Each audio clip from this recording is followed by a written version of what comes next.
Ini surat instruksi kepada kawan-kawan daerah dan Oke. seluruh alumni 212 untuk tanggal 212 itu mengibarkan bendera Habib Rizik di rumahnya masing-masing. Ingin menumbuhkan semangat baru. Satu baleho lu turunin, 1000 bendera gua kibarin.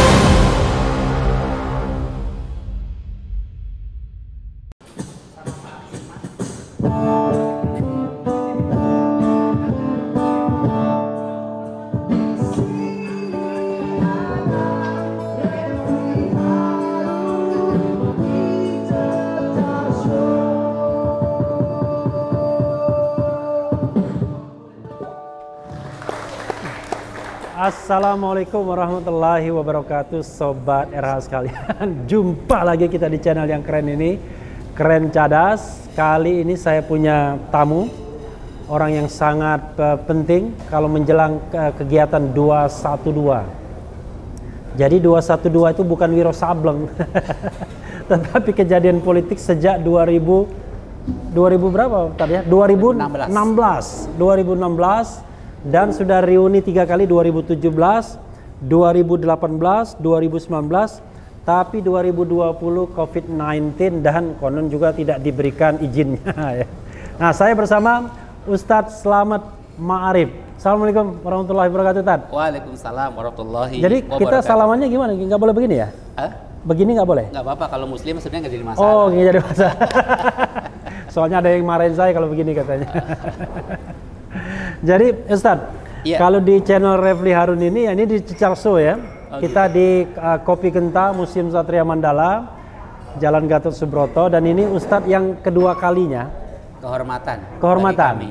Dan terima kasih untuk kedatangan Ustadz ya. Sama-sama. Dan biasanya saya kalau nanya itu nggak pakai tedeng aling-aling. Oh gitu ya. Gitu ya. Pertanyaan pertama, kenapa 212 ngotot sekali mengadakan reuni padahal COVID-19 sampai kemudian akhirnya konon katanya tidak diizinkan baik oleh Panglima maupun oleh Pemda DKI. Silakan, Tan. Iya, jadi peristiwa 212 itu kan bagi kami sebuah anugerah besar dari Allah Subhanahu wa taala untuk umat Islam Indonesia, di mana ketika 212 itu Allah menyatukan umat manusia yang berbeda bendera, berbeda mazhab, berbeda ormas, bahkan berbeda agama ketika itu. Oh, ada juga yang beda agamanya? Banyak kalangan non-muslim yang hadir di 212. Bahkan dari luar negeri juga tidak terhitung jumlahnya yang hadir di 212 itu. Dan ini sebuah anugerah besar itu bagi kami. Itu 212 2016. Oh, 2016. 2016, ya kan? Oke. Di mana umat Islam berkumpul, bersatu jumlahnya jutaan, tapi tidak terjadi apa-apa, dalam artian tidak ada insiden. Oke. Tertib, damai, bersih, penuh toleransi. Ini semua kita merasakan hada min fadli Rabbi. Ini semua karunia dari Allah. Nah, karena ini karunia dari Allah, maka kewajiban kita adalah mensyukurinya. Nah, bagaimana mensyukurinya? Menjaga spirit 212 ini. Bahwa umat Islam itu kalau berkumpul damai, kalau berkumpul penuh toleransi, kalau berkumpul bersih, kalau berkumpul nggak ada keributan. Sehingga tiap tahunnya lah kita mengadakan reuni itu. Dalam rangka wujud syukur tadi, sekaligus menjaga baliho diturunkan pun nggak ada keributan juga. Ya. Nah, di tahun 2020 ini memang kita sudah merencanakan, kan itu kan agenda rutin tiap tahun. Ya, tetapi melihat perkembangan yang ada, termasuk tingkat kenaikan COVID itu belum turun juga, maka kami memutuskan untuk ditunda. Yang kedua pertimbangannya, permohonan kita ke pengelola Monas untuk menggunakan kawasan Monas. Pengelola Monas itu Pemda DKI ya pastinya? Iya, di bawah Pemda DKI. Ya, ada UPT-nya di sana kan. Karena kejadian di Monas, maka kita juga ingin reuninya di Monas terus, gitu kan? Pertimbangannya itu, karena mengingat kejadiannya. Nah, ketika pengelola Monas kemudian tidak memberikan izin, tidak memenuhi permohonan kita, maka kawan-kawan berpendapat kalau tempat lain enggak seru, tempat lain enggak ada nilai sejarahnya, gitu kan? Sehingga kita memutuskan ditunda aja dulu. sampai dengan Monas itu dibuka. Artinya kita juga taat terhadap Saya potong hukum. sedikit Ustadz, katanya 2017, 2018, 2019 nggak diizinkan juga sebenarnya? Enggak. Oh, ada izinnya ya? Ada. Kalau nggak diizinkan nggak mungkin di situ dong. Oke, gitu ya. Iya, dan gubernurnya kan datang ya, berarti ngizinin juga kan? Maksudnya tidak diizinkan secara politik ya? Itu urusan Bang Refli lah. Tapi yang jelas 3 kali kita reuni ada izinnya. Nah 2020 ini karena memang tidak 2016 ada izin juga? Ada dong. Ya, itu malah rapatnya kan ketika dengan Kapolri gabungan waktu itu malah. Nah melihat dua hal tadi, maka kita memutuskan untuk ditunda terlebih dahulu, tentunya sampai dengan nanti Monas dibuka, sampai dengan COVID ini ada tingkat penurunan, PSBB-nya dicabut. Nah kita tuh taat hukum, ketika pengelola Monas tidak memberikan izin, ya kita nggak memaksakan diri. Jadi jangan salah paham. Kan gini prosedurnya, kita dapat surat izin dulu penggunaan Monas dari UPT Monas, pengelola Monas. Habis itu baru kemudian kita mengurus ke gubernur untuk dapat rekomendasi. Setelah dapat surat itu dari gubernur dan dari Monas, baru kemudian kita ke Polda Metro Jaya mengajukan perizinan. Dan nggak ada kaitannya sama Pangdam Jaya kan? Nggak ada. Nah sehingga Monas saja nggak keluar. Pak Gubernur kita belum mengajukan. Nah terus kemudian ada yang mengatakan saya nggak mengizinkan. Siapa yang minta izin? Nah kita kan belum minta izin, orang belum sampai ke kepolisian kok, dan nggak ada urusan sama TNI, itu ranahnya Polda Metro Jaya. Ustadz, tapi kan yang jadi masalah adalah ini kan COVID-19 ya dianggap, kalaupun diizinkan misalnya, kan ada masalah dengan kerumunan. Ini 50 orang, 100 orang, 1000 orang saja bermasalah, apalagi jutaan orang begitu. Iya, jadi sebetulnya ada sebuah tantangan di 2020 ini yang kami rasakan, yang kemudian menumbuhkan semangat teman-teman. Sebetulnya ketika kita ada dengar kabar dari pihak Pemda DKI akan memberikan izin, karena pernah dapat angin begitu tuh, itu kita sudah rapat, sudah memutuskan bahwa kalau nanti sampai Monas mengizinkan, kemudian Pemda DKI mengizinkan, kalau kepolisian kan kalau 2 itu udah izin nggak bisa nolak dong, karena dia tugasnya pengamanan saja. Itu kita sudah rapat akan menyiapkan ratusan ribu masker. Ya, kemudian kita sudah menyiapkan tim untuk jaga jarak. Jadi SAP 1 sampai SAP 6 itu di depan Monas itu kita akan setting sudah dipakein sajadah yang berjarak, sehingga ke belakangnya kan ikut semua. Ketika itu kita berbayang, andekan 212 besok berlangsung, kemudian rapi, jaga jarak, semua pakai masker, top banget. Awalnya begitu tuh. Bisa jadi contoh dunia gitu. Iya, tapi begitu sambutan umat di Bandara Soekarno-Hatta ketika HRS pulang luar biasa. Wah. HRS itu Habib Rizik Syihab. Habib Rizik Syihab luar biasa. Kita berpikir, oh berarti di Monas mesti lebih harus perbanyak lagi, karena umat itu sangat merindukan beliau. Kemarin kan saya dengar tuh ada dari Ustadz Haikal Hasan ya, entah bercanda entah serius, dia bilang ini pilkada jadi dilangsungkan nggak? Kalau pilkada dilangsungkan ya reuni 212 kami berlangsung juga. Itu statement yang serius atau bercanda aja waktu itu? Ya serius. Itu kan sebetulnya kita ingin menempatkan sebuah nilai keadilan.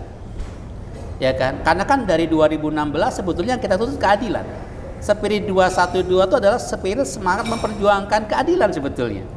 Nah, Ustadz Haikal selaku jubir PA mengatakan itu terkait dengan pilkada, karena kita ingin ada perlakukan hukum yang sama. Ada keadilan di negara ini. Semua sepakat bahwa nyawa manusia itu harus kita utamakan nomor 1. Dan itu Satgas Nasional sudah mengatakan itu, bahwa nyawa itu nomor 1. Oleh karenanya menjaga nyawa anak bangsa itu, maka hukum harus sama dong. Gak boleh ada satu sisi dianggap membahayakan nyawa manusia, kemudian dikriminalisasi sampai beritanya berhari-hari. Maksudnya yang mana itu? Contoh kerumunan Maulid Nabi di Petamburan. Dianggap membahayakan nyawa manusia. Nah, kemudian di Petamburan itu di markas FPI. Ya, atau di rumah PPI. Di DPPI. Oh, di DPP iya. FPI. Kalau di rumah Habib Rizik itu adalah resepsi pernikahannya Minggu pagi. Dan itu udah menggunakan protokol kesehatan luar biasa. Ini kan biar jelas ya bagi penonton ya, pemirsa ya. Iya, betul. Jadi yang kerumunan yang dipermasalahkan itu di DPP FPI. Betul. Ya? Yang bertanggung jawab adalah pengurus DPP FPI. I see. Karena itu acara Maulid Nabi. Bukan gubernur DKI yang bertanggung jawab. Bukan acara Maulid Nabi. Di tengah acara Maulid, Habib Rizik menikahkan anaknya Katika. Nah, ini yang terkadang salah, yang digedein pernikahannya. Padahal itu acara Maulid Nabi yang rutin tiap tahun kita laksanakan. Hanya saja Habib Rizik menyisipkan. Nah, yang ini nggak boleh. Alasannya membahayakan nyawa manusia dan lain sebagainya. Tapi di sisi lain, di tempat lain, kok kerumunan dibiarkan? Contohnya di proses pilkada, ya kan? Di Medan, ya kan, iring-iringannya ribuan orang, nggak pakai jarak, nggak pakai masker. Ya. Saya nggak dengar tuh setelah wali di kotanya Medan, dipanggil, gubernurnya Solo pun sama. Saya nggak pernah dengar wali kotanya, gubernurnya. Pertanyaan dipanggil. Saya kenapa contohnya Medan dan Solo? Karena itu sama-sama umatnya banyak gitu loh, sama-sama manusianya banyak berkerumunan. Ada lagi, yang betulnya pengajian di Pekalongan. Pekalongan ini konteksnya apa ya? Di Pekalongan ada pengajian tiap malam Jumat itu ribuan juga. Rutin lagi. Ada lagi di Banyumas. Yang ada long march itu ya apa? Ormas itu di Banyumas tuh. Di Banyumas. Satu ormas iring-iringan long march panjang, nggak pakai masker, nggak dipermasalahkan juga. Kan sama-sama nyawa manusia nomor satu katanya. Tapi kenapa perlakuan hukumnya dibedakan? Ada ketidakadilan, ini kita nggak terima. Makanya saya bilang kita tunda dulu sambil lihat proses pilkada. Kalau proses pilkada ternyata kerumunan di mana-mana dibiarkan, nggak ada tindakan apa-apa, ya udah kita reuni aja. Ini logikanya bener nggak Tat ya? Artinya kalau di sana dibiarkan, ya udah kita minta juga pembiaran gitu. Atau logikanya kalau tidak ingin kita berkerumun, ya kerumunan ini dihentikan dong. Oke, ada perlakuan yang adil. Yang adil. Sebab saya belum menemukan, nggak tahu kalau Bang Refli, saya tanya ke teman-teman hukum, tidak ada undang-undang saat ini yang membolehkan kerumunan apapun, nggak ada. Jadi ketika mengatakan Al-Pilkada ada hukumnya, ada undang-undang, yang mana? Tunjukkan kepada kami mana undang-undangnya. Yang melarang kerumunan. Yang melarang kerumunan, yang membolehkan kerumunan, yang mana undang-undangnya kan nggak ada. Bahkan laporan Bawaslu itu calon wali kota Medan 14 kali melakukan pelanggaran. Calon wali kota Medan yang Nasution yang mantu. Ya, yang mantu yang mereka Nasution. Soalnya Nasution semua. Ya, itu 14 satu 14 Ahyar kali. Nasution, satunya Bobi Nasution. Yang terakhir iring-iringan calon gubernur Sumatera Utara. Ini yang lagi viral pun dibiarkan. Apakah nyawa manusia dibeda-bedakan? Oh, kalau pilkada nyawa nggak ada artinya, biarin aja, banyak yang kena COVID. Tapi kalau pengajian nggak boleh, ya kan nggak boleh begitu hukum. Mesti ada nilai keadilan. Nah, ini yang kita tentang tuh begitu. Walaupun ada yang mengatakan kalau pilkada kan agenda resmi ketatanegaraan, kalau reuni kan swasta. Agenda resmi kita juga. Kita anak bangsa juga. Agenda resmi umat minimal. Maulid Nabi itu agenda resmi umat tiap tahun. Nggak bisa dilarang. Tapi yang saya dengar Ustadz, 212 nanti ya, 21220. Betul. Ini akan tetap ada acara ya. Acara apa? Iya, jadi acara reuninya kita tunda sambil lihat perkembangan Covid dan pilkada besok. Nah, kemudian kita mengisi di acara 212 ada beberapa kegiatan ya. Yang pertama kita mengadakan dialog nasional. Dialog nasional 100 virtual. ulama dan tokoh. Virtual. Kita akan usahakan webinar supaya tidak ada kerumunan virtual, dan semua tokoh dari lintas apapun kita akan undang, termasuk Bang Refli kita undang sebagai salah satu pembicara ya. Undangannya insya Allah malam ini meluncur lewat WA. Dari pemerintah kita sudah mencoba akan mengundang dan sudah komunikasi dengan Pak Mahfud MD. Beliau bersedia. Dari penjembatannya nunggu undangan dari kita. Insya Allah paling lambat besok undangan kita sampaikan. Nah, kemudian jadi saya Prof Mahfud MD ini mau diundang PA 212, mudah-mudahan Prof mau datang ya. Ya, karena kan Habib Rizik buka pintu door dengan siapapun. Dari MUI wakil ketua MUI sekaligus pelaksana harian kita akan undang juga. Dari kalangan pelaksana harian siapa? Kiai Haji Muhyiddin. Oke, Muhyiddin. Oke. Sekjennya pun akan kita undang. Yang ngomong soal apa tadi? Apa? Kubro apa? Masyiro Kubro Ya, oke. Kita akan undang juga. Dari pakar ekonomi ada Pak Rizal Ramli, Pak Rizal Ramli, kita akan undang juga. Nursi, ya. Kalangan musisi Mas Ahmad Dhani kita akan undang juga. Kok ini yang diundang oposisi semua? Ya kan? Pak Mahfud kan bukan oposisi. Oh, bukan oposisi ya? Iya. Okay. Jubir Wapres kita mengundang juga. Jubir Wapres itu? Pak Mas Duki Baidowi. Oke, kita akan undang juga. Jubir Presiden nggak diundang? Dari KSP. Jubir Presiden? Belum ada rencana. Oh, belum ada rencana. Ya, kan karena ada Pak Menko Polhukam kan? Menko Polhukam. Mungkin itu mewakili. Kalangan ulama tentunya kita akan undang juga. Kalau tidak salah waktu reuni-reuni itu selalu mengundang presiden dan wakil presiden ya? Kalau reuni itu terbawa untuk umum. Siapapun boleh datang. Oh, tidak ada undangan resmi tidak gitu memberikan ya? undangan resmi. Itu undangannya untuk umum siapapun. Tapi kita juga sebagai panitia pelaksana tahu diri dong. Kalau ada tokoh, ada pejabat ya pasti kita taruh di panggungan begitu. Nggak mungkin kita biarkan kalau memang kita ngelihat. Tapi kalau memang nggak ngelihat aja di belakang susah masuk ya kita nggak bisa juga begitu. Itu ada yang pertama, dialog nasional. Ya. Nah mudah-mudahan ini dialog nasional itu nanti ada tokoh yang bertemu di Kopi Darat berapa orang? Iya, kita akan upayakan di studio ada beberapa tokoh yang bisa hadir. Oke, di studio lalu di seluruh Indonesia yang 100 itu atau di Jakarta saja? Oh enggak, nasional. Nasional. Jadi, webinarnya nasional, virtualnya nasional, dan insya Allah nanti Imam Besar Habib Rizik yang akan menyampaikan pandangan-pandangan tentang revolusi akhlak, solusi untuk Indonesia yang bermartabat. Itu temanya. Tapi doanya mudah-mudahan internetnya nggak lemot ya. Mudah-mudahan nggak dikerjain. Saya nggak bilang nggak dikerjain loh, saya bilang internetnya nggak lemot. Nah kemudian yang kedua, di tanggal 2/12 juga kita sudah menghimbau kepada kawan-kawan baik pusat ataupun daerah untuk istighosah, berdoa bersama agar COVID-19 itu bisa Allah angkat dari bumi Indonesia. Dimulai dengan tahajud bersama, zikir, sholat subuh, nanti tausiah dari ulama di masjid, musola, masjid taklim, pondok pesantren, tempat-tempat tertutup se-Indonesia. Se-Indonesia ya. Tapi nggak boleh di lapangan. Semacam gerakan ya. Iya, semacam gerakan nasional lah. Soalnya kalau di pilkada itu kan biasanya kan menjelang pilkada gerakan sholat subuh bersama ya. Ada yang bilang kalau sholat subuh bersama, wah ini sudah menjelang pilkada ini. Iya. Nah yang ketiga Bang Rafli, kita juga sudah siapkan surat instruksi namanya ke teman-teman daerah dan ke seluruh surat instruksi bisa dicopot, bukan? Bukan. Bukan soalnya ada surat instruksi yang bisa dicopot. Oh iya, kalau enggak ini surat instruksi kepada kawan-kawan daerah dan seluruh alumni 212 untuk tanggal 212 itu mengibarkan bendera Habib Rizik di rumahnya masing-masing. Bendera Habib Rizik? Iya, di rumah masing-masing. Bendera Habib Rizik? Iya. Yang ada mukanya Habib Rizik? Yang ada mukanya dan ada namanya. Nah ini menarik ini. Di rumah masing-masing. Menarik. Ya kan. Kita tuh selalu apa namanya ya? Ingin menumbuhkan semangat baru. Satu baleho lu turunin, 1000 bendera gua kibarin.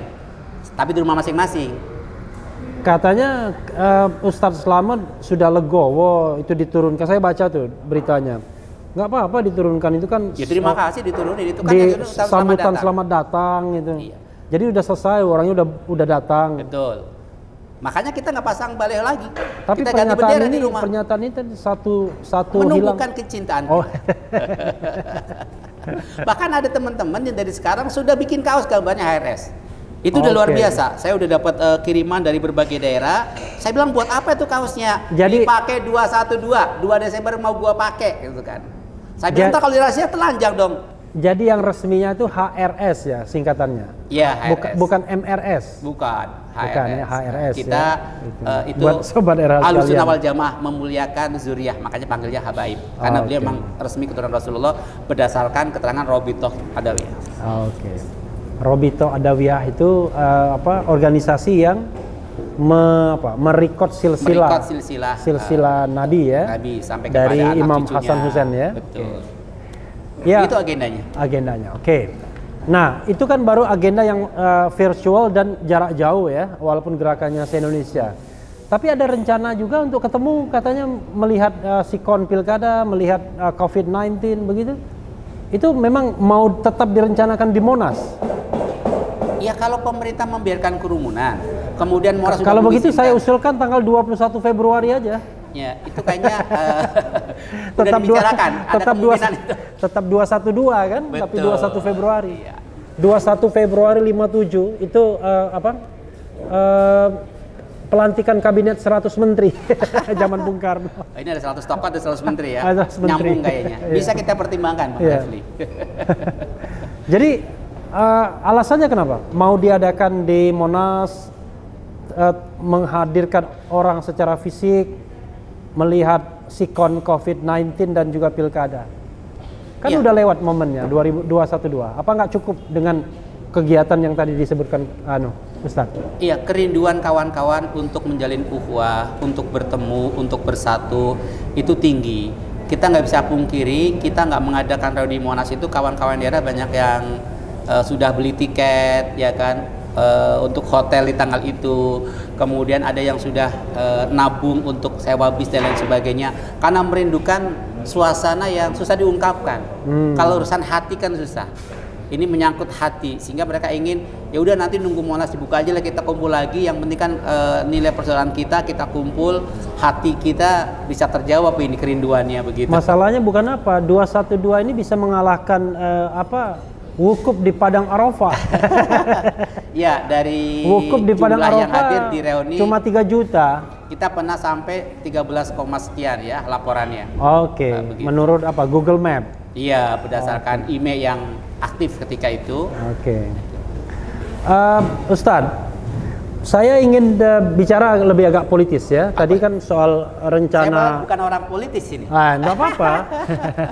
Tapi kan ketua PA 212 saya nggak punya kan. partai persoalannya. Iya.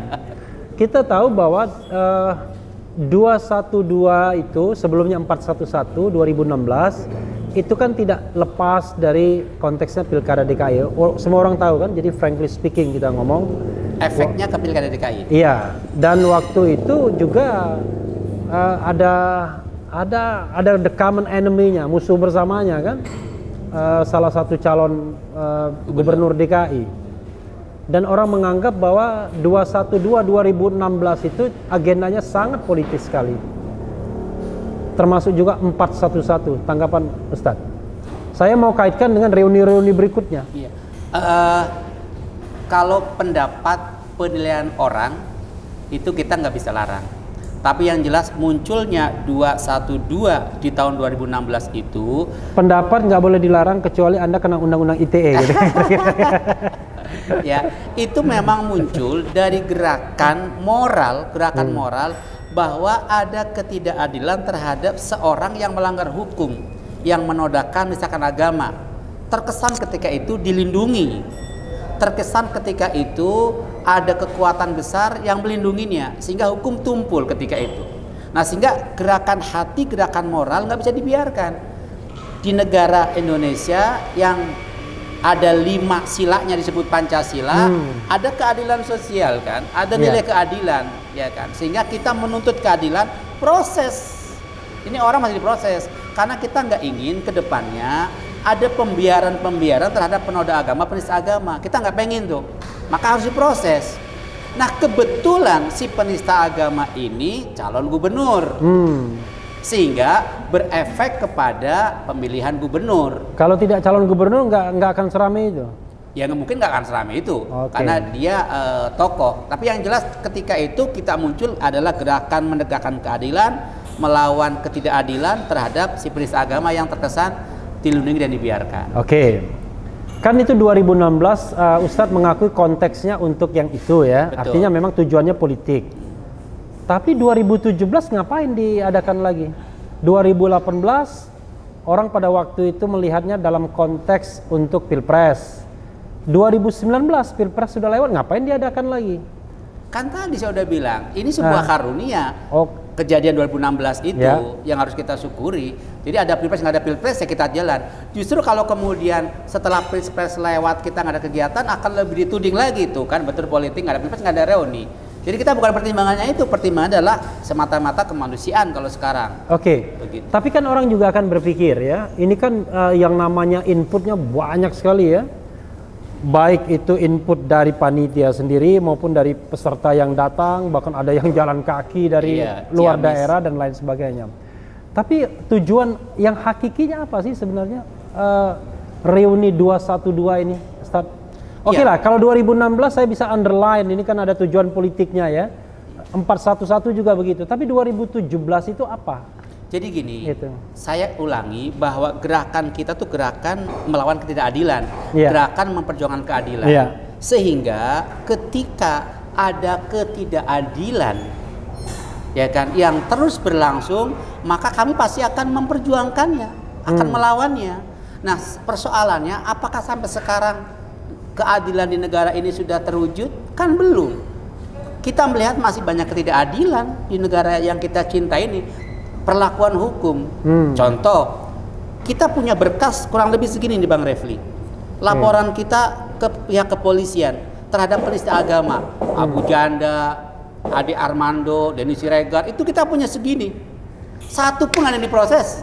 Jadi sementara ada satu laporan yang menyangkut kita, cepet banget. Kata mereka kami juga punya segini laporan yang menyangkut HRS, Selamat Ma'arif itu. Yang diproses cuma segini. Kita kan merasakan itu ya, bahwa anak ada sebuah ketidakadilan hukum, ya kan. Nah, kemudian ada juga ketidakadilan di bidang ekonomi. Kita melihat bahwa tadi ketidakadilan hukum ya, ekonomi sekarang. Kemudian kita melihat ada yang kita merasakan rakyat ini kok dikalahkan dengan kepentingan oligarki. Ya kan. Ada cukong-cukong yang kelihatannya dilungli nomor satu kan. Makanya Habib Rizik kemarin ketika peristiwa Maulid Nabi mengingatkan kembali, ya kan, apa urusannya itu pengusaha digotong-gotong oleh tentara, apa urusannya, jenderal bukan, pahlawan bukan. Satu sisi ketika ada anggota TNI yang sedang mengungkapkan kecintaannya kok diproses hukum. Kan kemarin juga Habib ceritakan ada ketidakadilan di negara kita ini. Nah, ketika ketidakadilan itu terus menggelinding di negara ini, ya kami terus akan berjuang.